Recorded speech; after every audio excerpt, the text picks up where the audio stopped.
Estamos de volta com o Band Cidade neste sábado, 21 de dezembro. Desastre em Campos do Jordão, na Serra da Mantiqueira, no último fim de semana, que matou 4 pessoas. Retoma a discussão sobre moradias construídas em áreas irregulares. Na região, normalmente, nesse período de chuvas, diversas ocorrências são registradas com deslizamento de terra em encostas e alagamentos. Sobre isso, a gente conversa aqui no estúdio com o Francisco de Assis Filho, gerente regional da CDHU, a Companhia de Desenvolvimento Habitacional e Urbano do Governo do Estado de São Paulo, que já me deu a liberdade de chamá-lo de Tisco, como é conhecido. Boa noite, Tisco. Bem-vindo à Band Cidade. Boa noite, Otávio.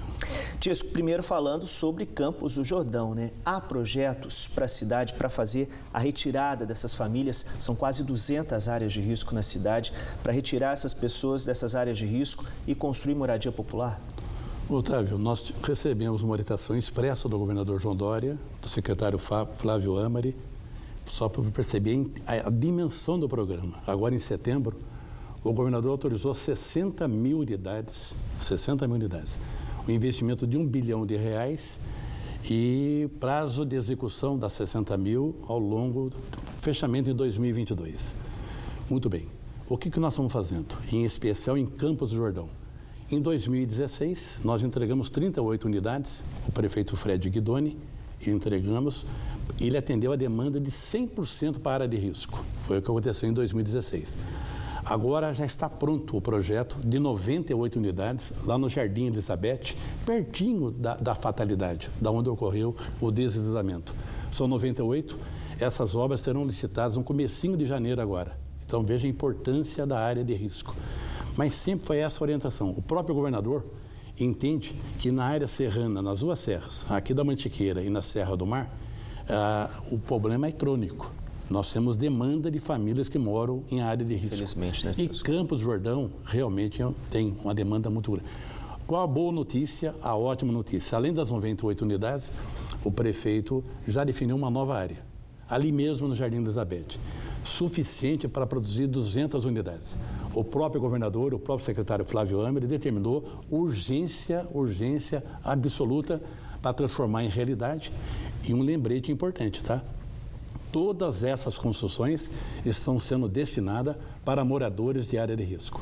Essas 98 e depois, mais futuramente, 200, mais essas 200. Já tem previsão mais ou menos para quando essas 200 moradias devem ficar prontas? Estamos acelerando o projeto, porque realmente o terreno já está resolvido e, ao mesmo tempo, ontem ainda com o prefeito, nós estamos com mais 2 novas áreas pequenas, mas suficiente para produzir mais 100 unidades habitacionais. Ou seja, é uma prioridade do governo de São Paulo, temos que atender essa demanda, os municípios estão sendo requisitados para responder o tempo todo. A CDHU, Otávio, o tempo todo, toda a nossa diretoria do Reinaldo Epequino, todo o nosso comando, dá para atender a demanda do governador e do secretário e do vice-governador. E como atender essa demanda, Tisco? Muitas pessoas ainda vivem, né, em áreas irregulares. Quer dizer, no passado houve uma falta de fiscalização, houve essa ocupação de diversas áreas irregulares no estado de São Paulo, muita gente morando próximo a encostas, às margens de rio, e hoje a gente tem um problema que precisa ser solucionado, né? Essas pessoas são pessoas normalmente de baixa renda, né? Não têm condições de fazer aquisição de uma casa em outras áreas. Como que a CDHU, o governo do estado de São Paulo, pode ajudar essas pessoas num processo mais rápido, né? 60 mil moradias para o estado todo de São Paulo em 4 anos. Como é que fica essa demanda? É suficiente? Vai amenizar a situação, a vida dessas pessoas que correm sério risco de vida? Otávio, olha, uma verdade sobre tudo isso, os municípios hoje estão mais conscientes. O Ministério Público tem atuado de uma maneira muito agressiva e muito pontual. Caso de Campos é um caso consolidado. No litoral norte são casos consolidados. E você frisou bem, nós temos que focar como prioridade absoluta para atender essa demanda de moradores de área de risco. Os custos em Campos do Jordão são quase que proibitivos. É uma coisa impressionante, porque lá você tem que fazer a área, terraplanagem, todo envolvimento, contenção de taludes, uma série de... Tá bom. A princípio, tem um fato novo. No caso de Campos, já está congelado. Já faz tempo que toda a situação de área de risco já está definida. O que aconteceu ao longo desse período, e hoje a expectativa que nós estamos trabalhando, daí entra de novo a iniciativa do governador Dória, que no processo de acelerar, ele não quer resposta, ele quer solução. Ele quer que as coisas aconteçam. Então, nós aproveitamos esse momento e o Fred, o prefeito, também foi envolvido nisso. Aí, Otávio, definição de novas áreas, porque o recurso vai vir.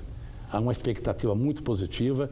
Esse envolvimento da Caixa Confederal, Minha Casa e Minha Vida, o governo federal de um lado, a iniciativa privada hoje. Se tiver empresários hoje em Campos do Jordão que tenham um olhar carinhoso para a demanda de moradores e área de risco, o Estado é parceiro. Recurso tem. Tem, ou seja, está sendo canalizado e aí entra o problema de demanda. O recurso é o seguinte, municípios, por exemplo, no caso de Taubaté, né, aqui em Taubaté, foram entregues 2.400 unidades, tem mais 1.100 unidades prontas para começar no comecinho do ano que vem. Se pegar Jacareí, a mesma leitura. Agora, os prefeitos conversando com o governador Dória, ele autorizou, foi encaminhado agora para a Assembleia, uma PEC número 17, área institucional. Tem muito em Campos, tem muito em Taubaté, tem muito em São José dos Campos. Essas áreas, Otávio, serão destinadas 100% para a construção de moradias de interesse social. Tá certo. Tisco, quero agradecer a sua participação aqui no Band Cidade. Uma rápida pausa no Band Cidade, em instantes estamos de volta com mais notícias da nossa região. Continue com a gente.